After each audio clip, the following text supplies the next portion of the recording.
Good morning छात्रों। देखिए 5.1, 5.2 और 5.3 हमारी जो है ये प्रश्नावली ख़त्म हो चुकी है।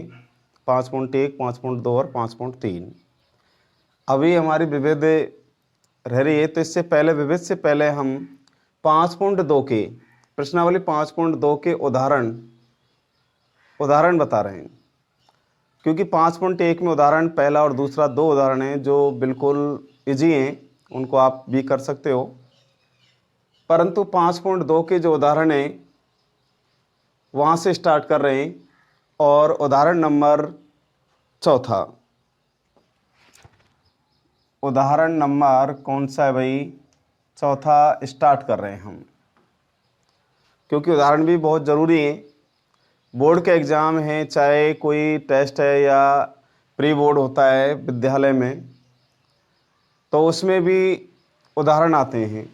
ऐसा नहीं कि भाई सवाल ही सवाल आए, उदाहरण नहीं आते हैं, उदाहरण भी आते हैं, सवाल भी आते हैं। इसलिए उदाहरणों को भी कराना बहुत ज़रूरी है।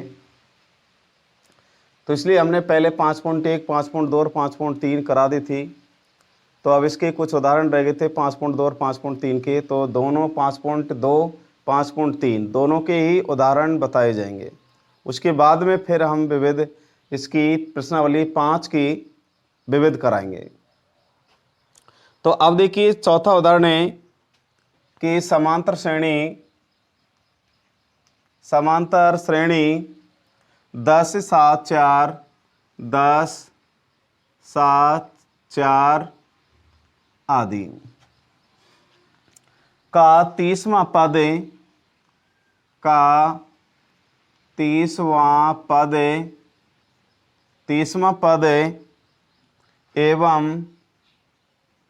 एवं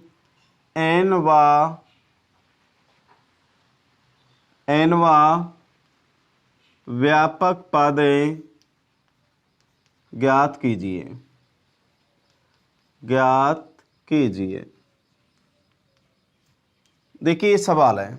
उदाहरण नंबर चौथा है 5.2 का समांतर श्रेणी 10, 7, 4 का 30वां पद। एक तो n का मान 30 दे रखा है इसमें और एक n का मान n ही है। इसका मतलब हमें ये सवाल 2 बार हल करना है।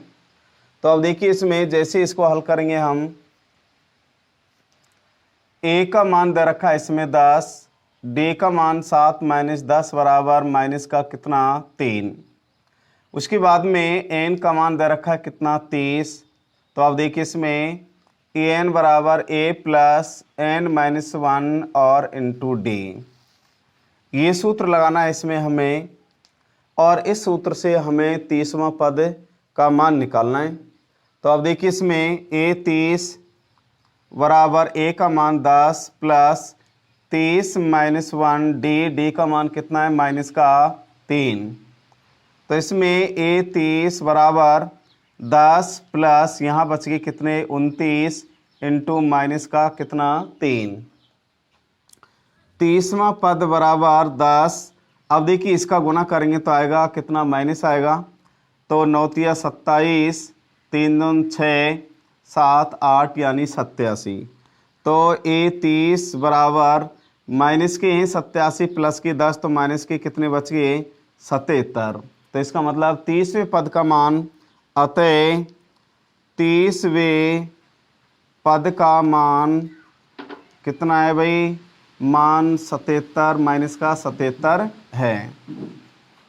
ये तो आ गया 30वें पद का मान। अब उसके बाद में हमें nवें पद का मान निकालना है। तो nवें पद का मान निकालेंगे तो अब देखिए इसमें यहाँ भी हमें वही a बराबर वही कितना 10, d बराबर माइनस का 3 जो हमने निकाल रखा है। n का मान अब हमें क्या रखना है? n ही रखना है। n का मान n ही लेना है, क्योंकि n व पद पूछ रहा है। तो अब देखिए इसमें an, यही सूत्र लगाना है वापस हमें इसमें भी। an बराबर a का मान 10 प्लस n का मान n - 1, d का मान माइनस का 3। an बराबर 10, अब -3 का इन दोनों से गुना करें तो माइनस का 3n, माइनस और माइनस प्लस का कितना 3। तो तो इसमें ए एन बराबर 10 प्लस के 3, तो प्लस के हो गए कितने 13 माइनस का 3 एन। तो उसके बाद में एनवे पद का मान आ गया कितना 13 माइनस का 3 एन। तो यहाँ देखिए अतः एन व पद का मान 13 माइनस 3 एन है। तो अब उसके बाद में यही दोनों क्या है भाई, उत्तर हैं इसके। तो उत्तर हैं, तो उसके बाद में एक आंसर तो ये आ गया और एक आंसर क्या भाई ये है। तो इसमें 30वें पद का मान 30वें पद का मान तो माइनस का 77 है और एनवें पद का मान कितना है भाई 13 माइनस का 3 एन। ये दोनों ही क्या हैं इस सवाल के आंसर हैं। तो 5.2 में ये ए एन बराबर A plus N minus 1 into D ये सूत्र चलता है 5.2 में। तो इसमें 5.2 के जितने भी सारे उदाहरण हैं उनमें सब में यही सूत्र चलेगा उसमें। तो ये हो गया उदाहरण नंबर कौन सा, चौथा। अब देखिए उदाहरण नंबर 5वां।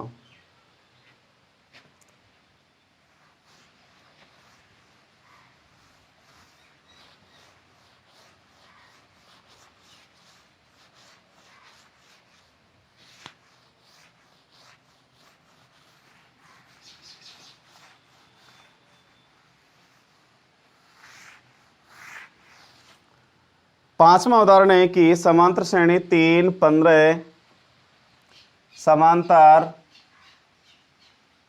श्रेणी 3, 15, 27, 33, 39 सॉरी 33 नहीं 39 का कौन सा पद 639 है। यानी कौन सा पद कितना है भाई 639 है। कौन सा पद 639 है।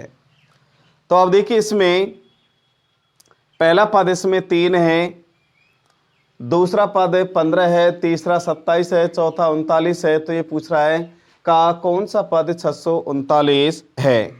तो 639 है। तो अब देखिए इसमें हमें ये देखना है भाई 639 ये कौन से पद का मान है। यानी 15वें पद का मान है, 10वें पद का मान है, 18वें पद का मान है या 30वें पद पर आ रहा है 639। तो अब देखिए इसमें ए बराबर कितना है 3, डी बराबर 15 माइनस 3 बराबर कितना 12, एन का मान निकालना है इसमें और ए एन दे रखा है कितना 639। अब हमें यही सूत्र लगाना है ए प्लस एन माइनस 1 डी बराबर ए एन। इसी सूत्र का प्रयोग करना है इसमें। ए का मान 3 प्लस एन का मान निकालना है इसमें एन माइनस 1, डी का मान कितना है 12 और 639। 3 प्लस 12 का इन दोनों से क्या करना है गुना करना है। देखिए 12 एन माइनस का 12 बराबर 639। अब उसके बाद में देखिए 12 एन माइनस का 12 प्लस के 3 तो माइनस के बच के कितने 9 बराबर 639। 9 का इधर हमें क्या करना है पक्षांतरण करने पर। तो जैसे ही हम इसका पक्षांतरण करेंगे तो इसमें 12 एन बराबर 639 ये माइनस का इधर आएगा तो किसका हो जाएगा प्लस का। तो 12 एन तो इसमें 12 एन तो अब देखिए इसमें 12 एन करेंगे तो यहाँ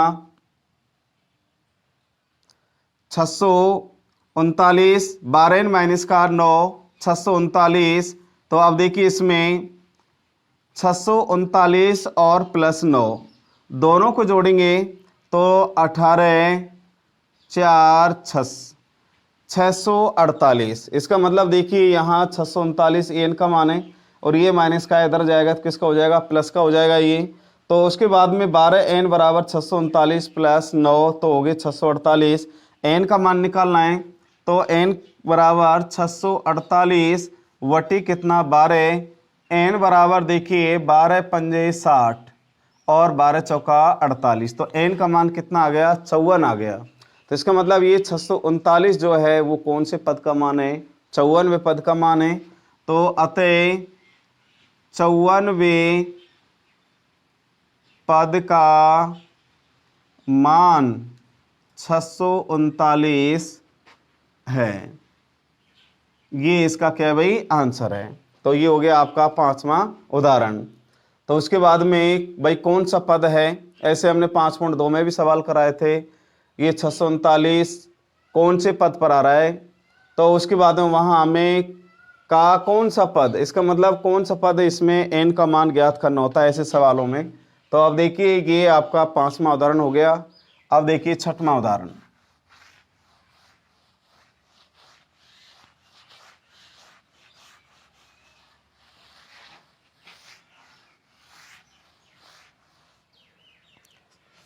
छठवां उदाहरण है समांतर श्रेणी 7, 13, 19, 205 में पदों की संख्या ज्ञात कीजिए।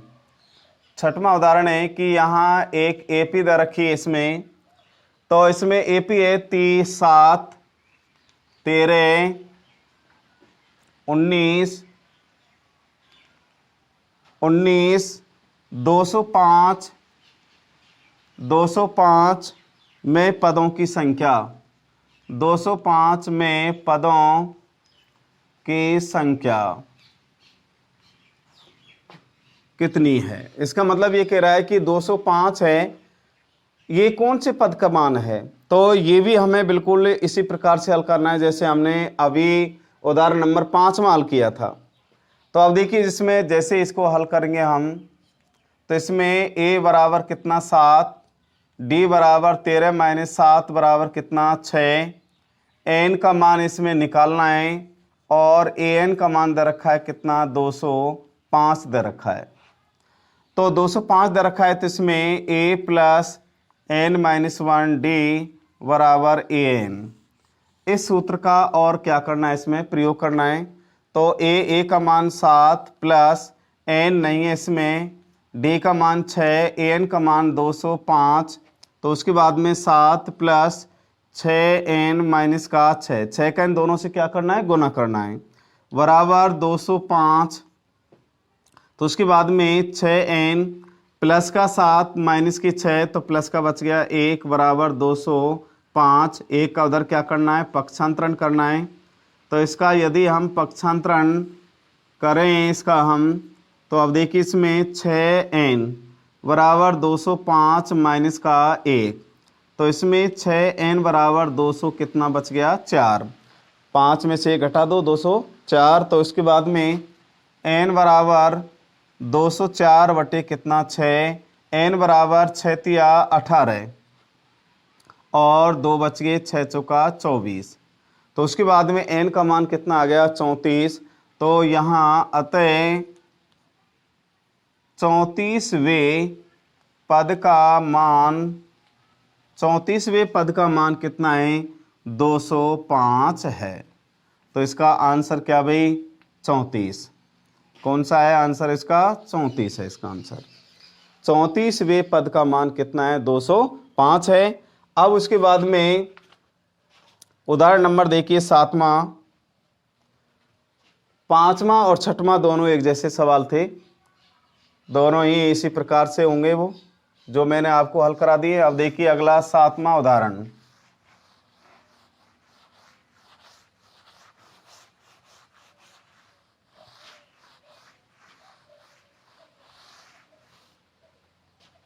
एक समांतर श्रेणी का तीसरा पद 12 है। देखिए 7वां उदाहरण है, एक समांतर श्रेणी का तीसरा पद एक समांतर श्रेणी का तीसरा पद 12 है और 50वां पद 50वां पद 106 है, 106 है तो 29वां पद का मान ज्ञात कीजिए। 29वें पद का मान ज्ञात कीजिए। तो उसके बाद में ये सवाल है तो अब देखिए इसमें ये पूछ रहा है कि भाई एक समांतर श्रेणी का तीसरा पद 12 है, 50वां पद 106, तो इसका 29वां पद ज्ञात कीजिए। तो अब देखिए इसमें जैसे इसको हल करेंगे तो यहाँ सबसे पहले हमें जब 29वां पद ज्ञात करना है, हमें 29वां पद निकालना है। 29वां पद, तो 29वां पद निकालेंगे तो इसमें ए और डी निकालना है हमें, क्योंकि ए और डी नहीं दे रखे, तो इसमें पहले हमें पहले पद का मान निकालना है, फिर सारवंतर निकालना है, और तब हम एन का मान 29 मान के ए एन वाला सूत्र लगाएं तो इसमें 29वें पद का मान आएगा। तो अब देखिए इसमें सबसे पहले A3 दे रखा है कितना 12, तो इसका मतलब यहाँ n का मान कितना है 3 है, तो वही अंतिम पद वाला सूत्र लगाए इसमें, तो इसमें a plus A n minus 1 d बराबर ए एन, इस सूत्र का और इसमें क्या करना है, प्रयोग करना है। तो इसमें देखिए a plus n 3 minus 1 d बराबर 12, ए प्लस ए यहाँ बच के कितने 2d बराबर 12, समीकरण नंबर बन गया कौन सा, पहला बन गया। अब लेना है देखिए 50वां पद कितना है 106, तो यहाँ a 50 बराबर कितना है 106, तो a प्लस 50 माइनस 1 d बराबर 106, a प्लस 49 d बराबर 106, समीकरण नंबर बन गया कौन सा, दूसरा बन गया। तो उसके बाद में समीकरण नंबर 1 व 2 को जोड़ने व घटाने पर, इसका मतलब जोड़ेंगे और क्या करना हमें, घटाना है। समीकरण नंबर 1 को जोड़ेंगे और 1 व 2 को जोड़ना और घटाना। तो अब देखिए इसमें a का मान पहले समीकरण का है a प्लस 2d बराबर 12, और दूसरा है a प्लस 49d बराबर 106। अब हमें देखिए यहाँ चिन्ह परिवर्तन करने, क्योंकि घटाना है इनको। तो अब देखिए माइनस माइनस और ये माइनस, यहाँ ये दोनों संख्या क्या हो गई, कट गई, यानी विलोपन हो गया, क्योंकि एक प्लस की और एक माइनस की होती है तो विलोपन हो जाता है इसका। अब उसके बाद में देखिए यहाँ 49d हैं, यहाँ कितने प्लस के 2 हैं, माइनस के 49 हैं, तो माइनस के बच के कितने 47d। अब उसके बाद में देखिए यहाँ 106, तो माइनस के हैं, प्लस के कितने 12 हैं, तो 106 में से 12 घटाएं तो देखिए कितने बच गए, यहाँ बच गए कितने 94, तो बच गए माइनस के 94। तो अब देखिए इसमें d बराबर माइनस के 94 बटे माइनस के कितना 47, तो 47 से कट गया कितनी बार, 2 बार, और माइनस से माइनस कट गया। तो यहाँ देखिए d बराबर कितना आ गया, 2 आ गया। तो अब इसमें d के मान को और समीकरण नंबर 1 में रखने पर, इसका मतलब देखिए समीकरण नंबर जो 1 में रखना है, किसका मान रखना है, d का मान रखना है। अब ये कोई ज़रूरी नहीं कि भाई हम पहले में रखें इसको, d के मान को 2 समीकरण नंबर 2 में भी रख सकते हैं, तो भी a का मान वही आएगा जो पहले में आएगा। तो पहला समीकरण है देखिए इसमें a प्लस 2d बराबर 12, a प्लस 2d का मान 2 बराबर कितना 12, a प्लस 2 2 4 बराबर कितना 12, 4 को उधर क्या करना है, पक्षांतरण, तो इसका पक्षांतरण करेंगे तो इसमें a बराबर 12 माइनस 4, a बराबर कितना आ गया, 8 आ गया। तो यानी पहले पद का मान कितना आ गया, 8 आ गया। तो अब उसके बाद में a बराबर तो कितना है इसमें 8, d बराबर कितना है 2, और n का मान कौन सा पूछ रहा है, वो 29वें पद का मान पूछ रहा है। वो कौन से पद का मान पूछ रहा है, 29वें पद का मान। तो अब इसमें देखिए वही सूत्र लगाना है, an बराबर a प्लस n माइनस 1 और d, इसी सूत्र का और हमें प्रयोग करना है। यानी 5.2 में केवल मात्र एक सूत्र लगता है, जो ये है, सबसे ज़्यादा ये लग रहा है, और जो दूसरा सूत्र है वो एक आध सवाल में ही आता है और वो लगाया जाता है, यानी अंतिम पद से और पहला पद कोई पूछ रहा है, अंतिम पद से पहला वाला कोई पद पूछता है। जैसे अंतिम पद से पांचवा पद, अंतिम पद से छठवां पद है, तो हम उस सूत्र का प्रयोग करते हैं जिसमें वो सूत्र आता है कि भाई ए आर बराबर A N minus R minus one into D. तब हम इस सूत्र का प्रयोग करते हैं। बस दोनों एक जैसे हैं, यहाँ ए है, यहाँ ए एन आ गया, यहाँ प्लस है और यहाँ क्या आ गया, माइनस है। यहाँ एन है और यहाँ क्या हो जाता है, वो आर होता है, क्योंकि अंतिम पद से पांचवा पद, दसवां पद जो होता है वो आर का मान बोला जाता है इसमें। तो अब देखिए इसमें 5.2 में हमने इसके सारे सवाल कराए थे, इसी सवाल से एक आध दो सवाल हैं इसमें। तो अब देखिए इसमें A29 बराबर ए का मान 8 प्लस एन का मान कितना है 29 माइनस 1, डी का मान 2। 29वें पद का मान 8 प्लस यहाँ बच गए 28 और इंटू कितना 2। A29 बराबर 8 प्लस 28 गुना 2 कर दें तो 28 दूनी कितना हो जाते हैं 56। A29 बराबर, अब 56 में और 8 जोड़ें तो यानी 14 और 64। इसका मतलब 29वें पद का मान कितना आ गया 64 आ गया। तो यहाँ लिखना है कि अतः 29वें पद का मान, 29वें पद का मान कितना है भाई 64 होगा। इसका मतलब यही क्या है, इसका आंसर है। तो 29वें पद का मान कितना है भाई 64 है। तो आपका ये सवाल हो गया कौन सा, उदाहरण नंबर 7वां। प्रश्नावली 5.2 का उदाहरण 7वां हो गया कि एक समांतर श्रेणी का तीसरा पद है, तीसरा पद 12 है और 50वां पद 106 है। तो 29वें पद का मान ज्ञात कीजिए। अब यहाँ तीसरा जो पद है इससे तो बन गया समीकरण पहला, और जो 50वां पद है 106 इससे बन गया समीकरण नंबर कौन सा, दूसरा। समीकरण नंबर 1 व 2 को जोड़ने व घटाने पर समीकरण पहला ये है, ये तो समीकरण पहला है और ये कौन सा है, दूसरा है। तो उसके बाद में समीकरण नंबर पहला और दूसरा है, तो इनको हमें क्या करना है, जोड़ना और घटाना है। तो यहाँ दोनों ही सबके चिन्ह प्लस प्लस के आ रहे थे तो हमने बदल दिया, इनको माइनस कर दिया। यहाँ भी माइनस, ये भी माइनस का और ये भी किसका है, माइनस का हो गया। ये दोनों का विलोपन हो गया, 49 माइनस के प्लस के 2, माइनस के बच गए 47। 106 माइनस के हैं प्लस के हैं कितने 12, तो माइनस के बच के 94। तो 47 से 94 कट गए कितनी बार, 2 बार। तो डी का मान कितना आ गया 2। डी के मान को समीकरण 1 में रखने पर तो पहला समीकरण a प्लस 2d बराबर 12, a प्लस 2d का मान 2 और 12, 2 दून कितना आ गया 4, 4 का उधर क्या करना है पक्षांतरण। तो 12 में 4 घटा दो कितने बच गए 8। तो a का मान कितना आ गया 8 आ गया। तो अब देखिए सवाल में हमने निकाल लिया a का मान 8 है, d का मान कितना 2, n का मान कितना सवाल में दे रखा है 29 दे रखा है। तो उसके बाद में an बराबर a plus n minus 1 into D, ये वाला सूत्र हमें इसमें लगाना है। तो A29 बराबर 8, a का मान 8, n का मान 29, d का मान 2। 8 29 में से घटा दो 28 गुना 2, 28 2 56, 56 और 8 कितने हो गए 64। तो अतः 29वें पद का मान कितना होगा 64 होगा। तो आपका ये हो गया उदाहरण नंबर कौन सा 7वां। अब देखिए उदाहरण नंबर 8वां।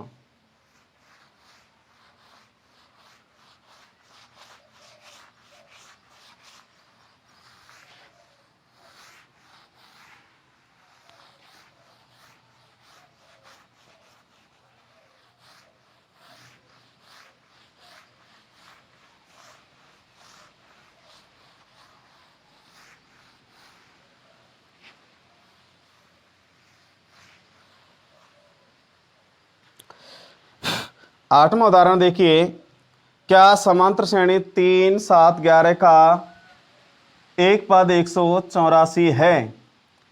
उदाहरण नंबर 8, कोई संख्या मान लीजिए एपी में दे रखी होती है। तो इसमें दी गई समांतर श्रेणी, दी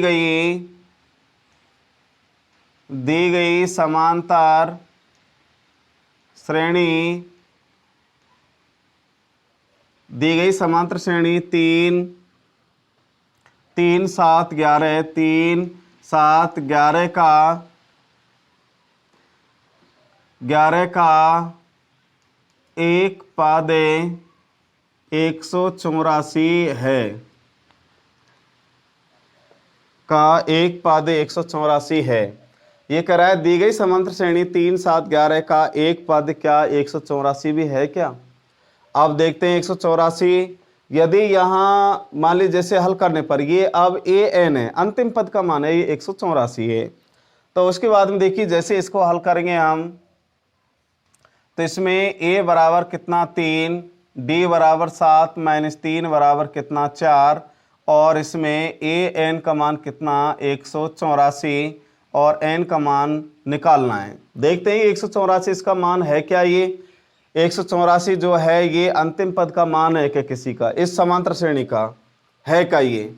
तो अब उसके बाद में देखिए इसमें सूत्र लगाएं a plus n minus 1 d बराबर a n, इसी सूत्र का और इसमें हमें क्या करना है, प्रयोग करना है। a का मान 3 प्लस n माइनस 1 d का मान 4 an का मान 100 कितना 84, 3 प्लस 4 का इन दोनों से क्या करना है n, तो 4n और माइनस कितना आ गया 4, 4 का इन दोनों से हमें गुना करना है, 4 गुना n करेंगे 4n, 4 गुना माइनस का 1 करेंगे तो माइनस का 4 बराबर कितना भाई 184। तो अब देखिए यहाँ 4n माइनस के 4 प्लस का 3 तो माइनस का बच गया 1 बराबर 100 कितना 84। एक का उधर क्या करना है हमें, अब पक्षांतरण करना है। तो इसका पक्षांतरण करने पर, तो इसका जैसे हम पक्षांतर करेंगे तो 4n बराबर 184 प्लस 1, तो 4n बराबर 100 कितना 85। तो यहाँ n का मान निकालना है 185 बटे कितना 4। तो अब इसमें n का मान यानी निकालना है तो 4 का भाग 185 में देना है। अब देखिए 4 का भाग 185 में पूरा पूरा नहीं जा रहा है, जैसे हम भाग लगाएंगे इसमें 4 का 185 में भाग लगाएं, 4 चौका 16, 2 बच गए, 6 चौका 24, 1 बच गया 0.0। तो इसका मतलब यहाँ देखिए इसमें पूरा पूरा नहीं आ रहा है ये, तो पूरा नहीं आ रहा है तो इसका मतलब देखिए यहाँ 46 पॉइंटों में आ रहा है ये। तो मान लीजिए पॉइंटों में आ रहा है 4 दून 8, तो उसके बाद में 2 और 20, तो यहाँ 46.25 आ रहा है ये। तो 46.25 आ रहा है तो इसका मतलब ये पॉइंटों में आ रहा है ये, 4 से 185 पूरा पूरा नहीं कट रहा है ये। तो इसका मतलब ये 185 है, ये n का मान नहीं है ये। तो यहाँ देखिए यहाँ आ रहा है या 46.25 लिख सकते हैं इसको हम पॉइंटों में, या 46 सही 1 बटे क्या लिख सकते हैं 4 यहाँ, क्योंकि एक बच रहा था यहाँ। तो यहाँ जैसे हमने 25 में 24 घटाया तो 1 बच गया, तो 1 46 सही 1 बटे कितना 4। तो यहाँ लिखना है कि अतः इस दी गई समांतर श्रेणी, दी गई समांतर श्रेणी का 184 कोई सा भी पद नहीं है। इसका मतलब 184 है, दी गई समांतर श्रेणी का कोई सा भी पद नहीं है। तो अब उसके बाद में ये हो गया उदाहरण नंबर कौन सा 8वां। तो 8वां उदाहरण हो गया। तो अब देखिए इसमें अगला उदाहरण है 9वां उदाहरण है।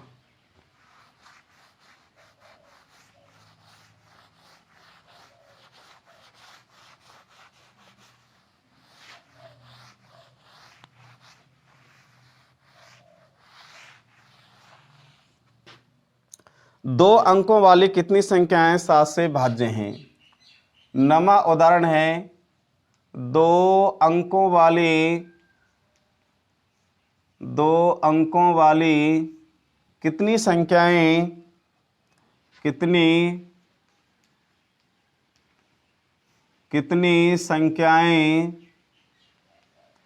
7 से भाज्य हैं। यानी 2 अंकों वाली कितनी संख्याएं जो यानी 7 से भाज्य हैं।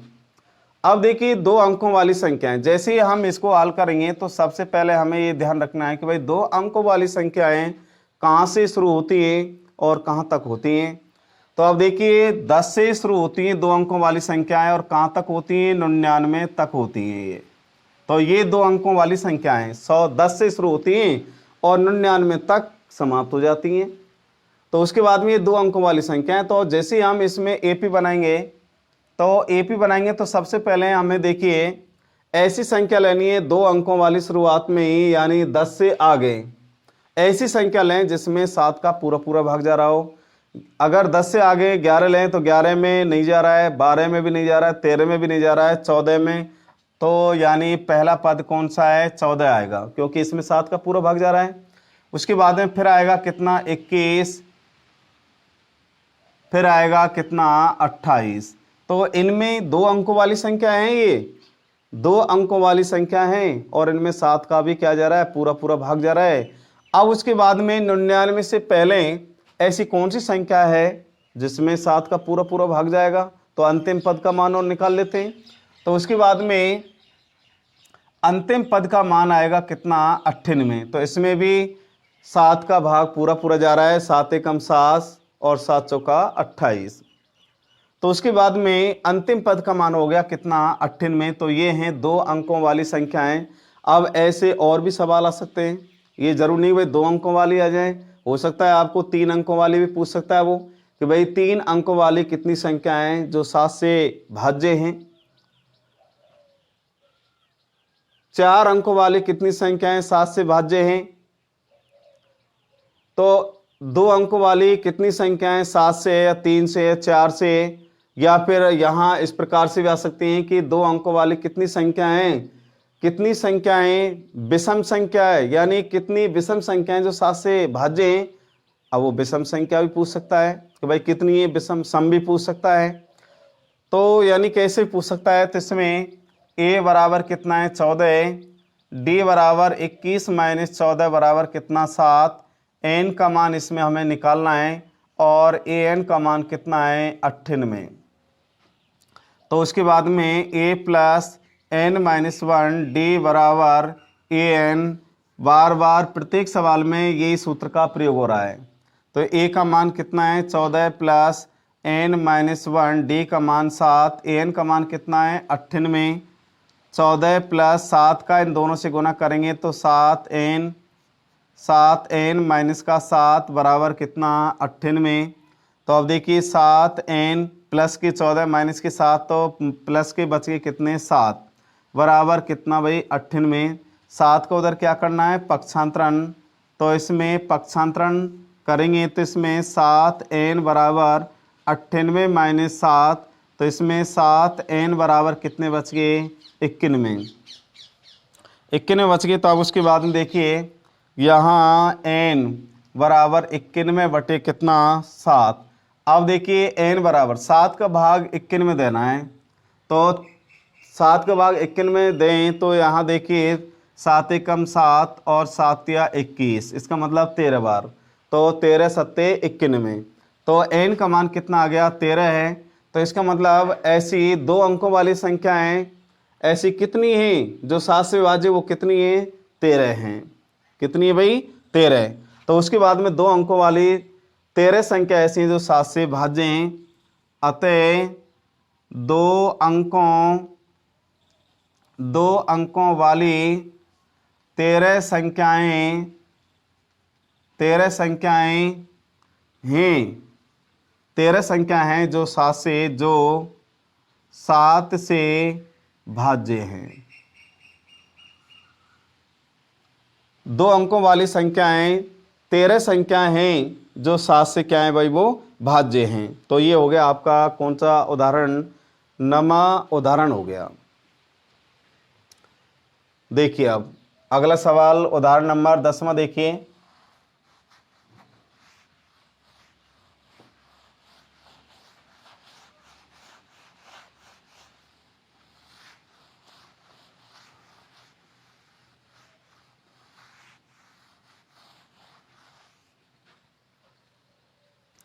उदाहरण नंबर देखें आप 10वां। 10वां उदाहरण है कि समांतर श्रेणी 3 8 13 समांतर श्रेणी 3 8 13 3 8 13 253 के अंतिम पद से 20वां पद का मान। इसका मतलब ये कह रहा है कि भाई हमारी जो समांतर श्रेणी दे रखी है 3 8 13 और अंतिम पद का मान दे रखा है 253। तो ये कह रहा है कि 253 का जो अंतिम पद है इससे 20वां पद, यानी इससे 20वां जो पद है, पहला वाला जो 20वां पद है उसका मान कितना होगा वो पूछ रहा है कि भाई अंतिम पद से 20वें पद का मान निकालिए। तो हम जैसे ही निकालें, देखिए इसमें इसको हल करेंगे तो इसमें a बराबर कितना 3, d बराबर 8 माइनस 3 बराबर कितना आ गया 5। और अब देखिए यहाँ आरवां पद का मान कितना है 20 है और इसमें an का मान कितना है 253 है। तो अंतिम पद से आरवां पद, इसका सूत्र है कि भाई अंतिम पद से आरवां पद का मान। तो इसका सूत्र है देखिए ए आर बराबर A N minus R minus 1 into D. इस सूत्र का और प्रयोग करेंगे तो इस सूत्र से 5.2 जो प्रश्नावली है, चाहे उदाहरण है चाहे उसके सवाल हैं, केवल उसमें 2 सूत्र ही लगते हैं, एक तो ये लगता है और एक अंतिम पद वाला मान लगता है। तो उसके बाद में 5.2 के सवाल भी हैं, 2 सवाल हैं इस प्रकार के और उदाहरण भी है एक दो इसमें। तो अब देखिए इसमें ए आर का मान कितना है 20 बराबर ए एन का मान कितना है 253 माइनस आर का मान 20 माइनस 1, डी का मान कितना है 5। 253 माइनस कितना बच गया 19 इंटू 5, तो बराबर 253 माइनस 19 गुना 5 करें तो इसमें 95, 9 पंजे 45 और 5 और 4 9। उसके बाद में 253 में से आप 95 घटाएं तो 253 में से 95 घटाएंगे तो आप देखिए इसमें 13 में से 5 घटा दो 8 5 1, तो यानी कितना बच गया 58 158। तो इसमें अंतिम पद से और 20वें पद का मान कितना है 158 है। तो अब देखिए अतः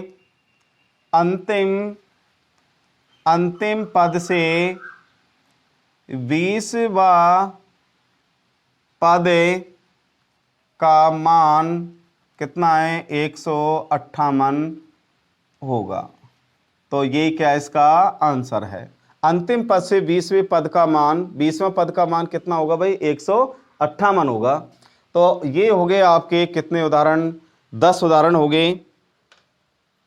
अब उसके बाद में इसका एक उदाहरण और है, एक उदाहरण है 11वां उदाहरण है कि 10 और 250 के बीच में 4 के कितने गुणज हैं। तो अब देखिए 11वां उदाहरण और देखिए,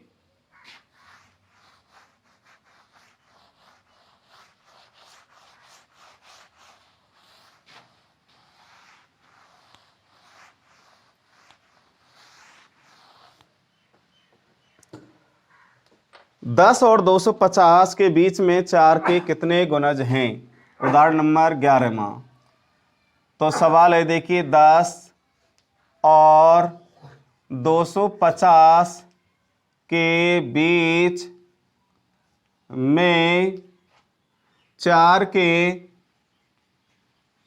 कितने गुणज हैं। 4 के कितने गुणज हैं, ये सवाल है। तो 4 के कितने गुणज हैं, तो अब देखिए इसमें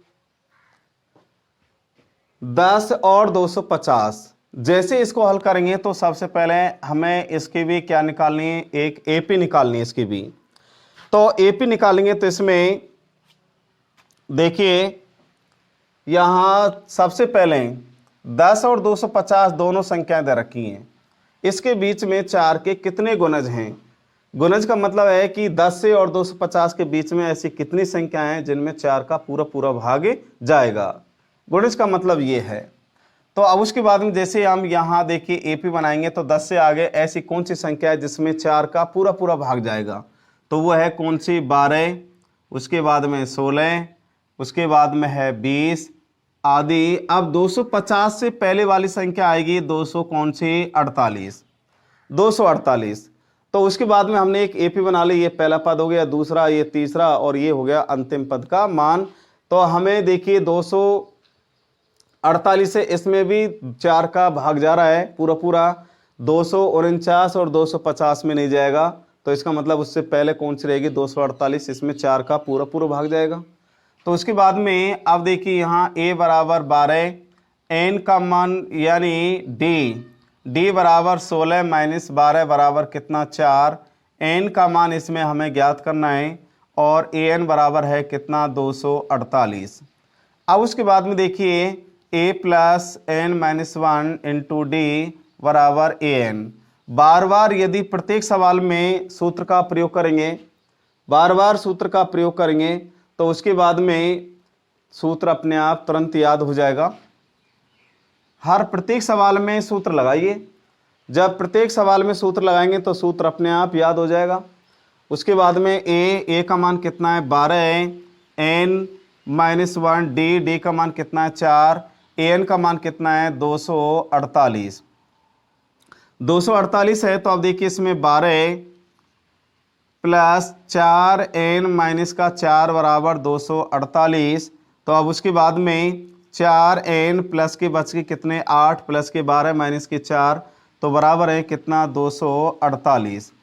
8 का उधर क्या करना है, हमें पक्षांतरण करना है, तो इसमें पक्षांतरण करने पर, तो पक्षांतर करेंगे तो इसमें 4n बराबर 248 माइनस का 8, तो 4n बराबर 200 कितना, 40।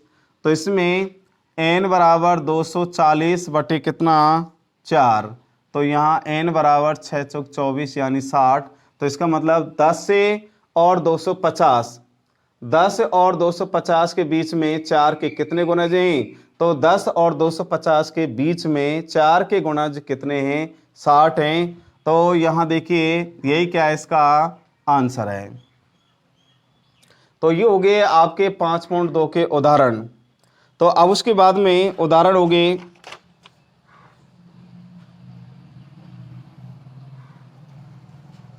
या रोके गुरुजी ने, देखिए 5.2 का जो उदाहरण लास्ट उदाहरण है 12वां उदाहरण। तो 12वां उदाहरण है, देखिए 3 संख्याएं समांतर श्रेणी में हैं, यदि उनका योग माइनस का 3 तथा गुणनफल 8 हो तो संख्याएं ज्ञात कीजिए। तो अब देखिए 3, जैसे इसको हल करेंगे तो 3 संख्याएं जो समांतर श्रेणी में, 3 संख्याएं,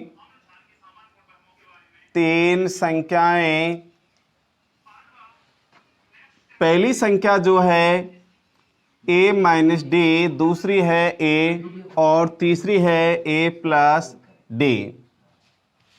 देखिए जो समांतर श्रेणी में कुछ हमारी संख्या, यानी जो समांतर श्रेणी में कुछ सवालों में हम देखिए a और a plus D, a plus 2d और a प्लस 3d इनका भी प्रयोग करते हैं।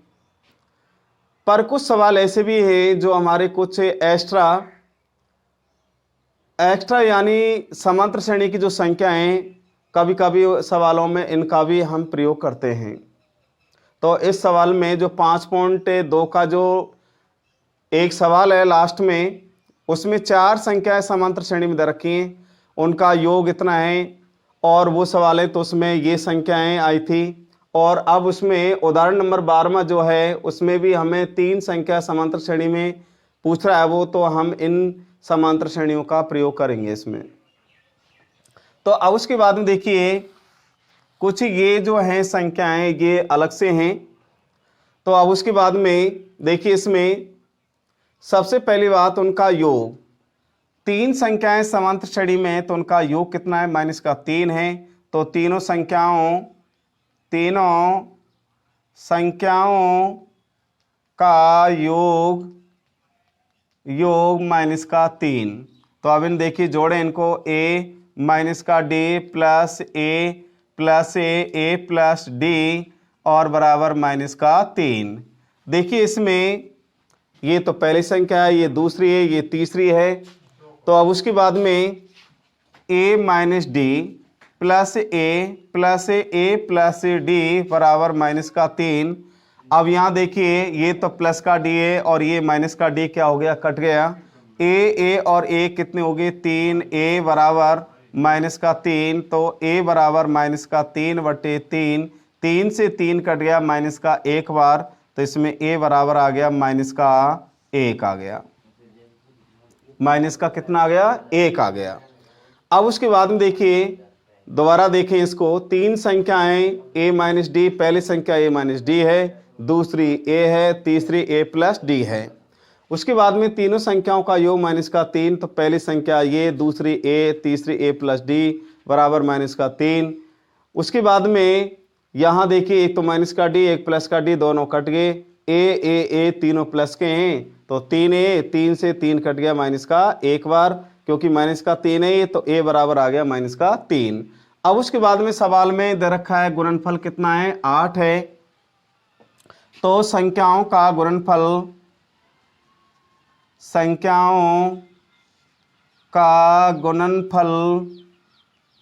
गुणनफल कितना है भाई, 8 है। तो इनका हम गुना करें। देखिए इसमें a माइनस डी और उसके बाद में गुना a और प्लस d बराबर कितना, 8 है। 8 है। तो अब देखिए इसमें ये तो माइनस का और ये क्या है, प्लस का है। तो इनका हम गुना करें, a गुना a करें तो a स्क्वायर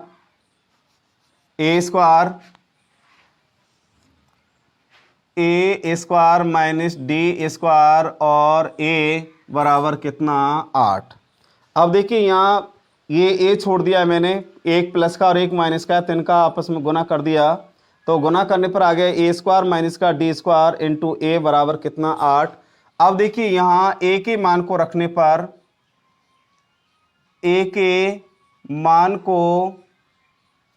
पर, इसका मतलब a के मान को रखे इसमें, तो a का मान है देखिए यहाँ माइनस का 1 का स्क्वायर माइनस का डी स्क्वायर और इंटू माइनस का 1 बराबर 8। इसका वर्ग करेंगे हम तो प्लस का 1 और माइनस का डी स्क्वायर इंटू माइनस का 1 बराबर कितना, 8। माइनस 1 का इन दोनों से गुना करें तो देखिए माइनस का 1 माइनस और माइनस प्लस का डी स्क्वायर बराबर कितना, 8। 1 का उधर क्या करना है, हमें पक्षांतरण करना है इसमें।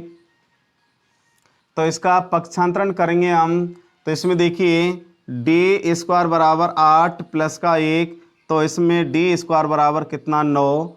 तो हमें यहाँ वर्गमूल लें, तो वर्गमूल लेंगे। देखिए डी बराबर अंडर रूट कितना, 9। स्क्वायर इधर हटाएंगे तो अब लेने वर्गमूल, तो वर्गमूल लेने पर तो यहाँ जैसे ही वर्गमूल लेंगे तो यहाँ दो चिन्ह प्राप्त होंगे, डी बराबर प्लस माइनस कितना, 3।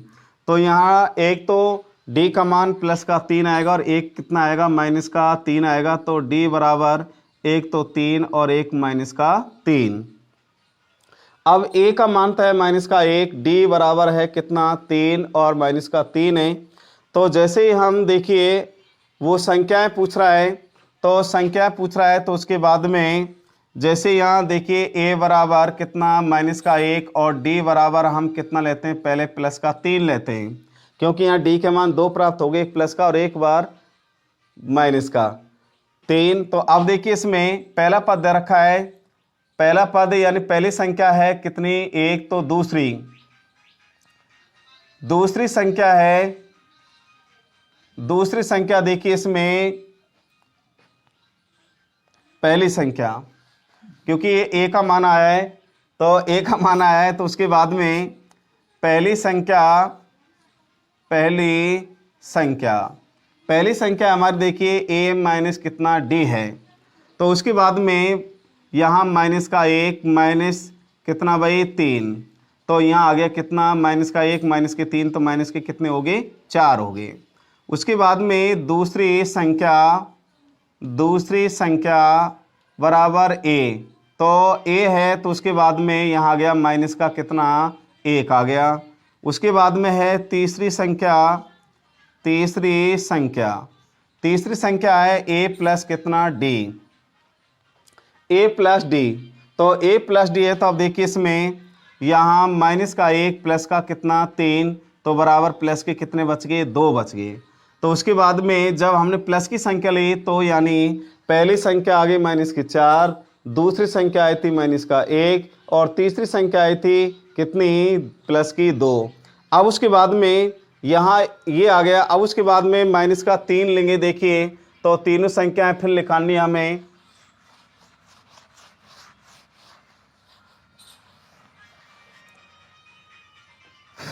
तो इसमें a बराबर माइनस का 1 और d बराबर माइनस का कितना 3। अब हमें माइनस का 3 लेना है। ये अभी तो हमने प्लस का 3 लिया था d का मान जब ये संख्या आई थी, और अब हमें माइनस का 3 लेना है। तो उसके बाद में पहली संख्या देखिए a और माइनस का कितना d है, तो इसमें माइनस का 1 माइनस और ये माइनस का 3, माइनस का 1 माइनस और माइनस प्लस कितना आ गया 3, तो बराबर प्लस का बच गया 2। उसके बाद में दूसरी संख्या है कितनी a है, तो a का मान कितना माइनस का 1 सीधा ही आएगा। उसके बाद में तीसरी संख्या बराबर a प्लस कितना d, तो उसके बाद में माइनस का 1 और माइनस के 3, तो बराबर माइनस के कितना आ गया 4। तो उसके बाद में अवशिष्ट संख्याएं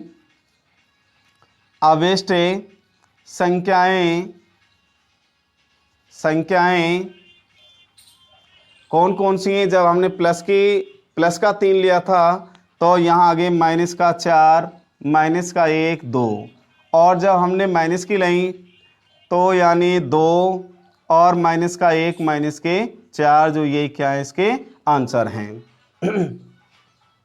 तो ये हो गया हमारा यानी उदाहरण नंबर लास्ट जो 12 है, तो ये पूरा एक बार तो प्लस की और एक बार माइनस की डी का मान लेने पर ये संख्याएं हमारी आई, जो ये क्या है आंसर है। धन्यवाद। अगली वीडियो में हम 5.3 के उदाहरण फिर कराएंगे।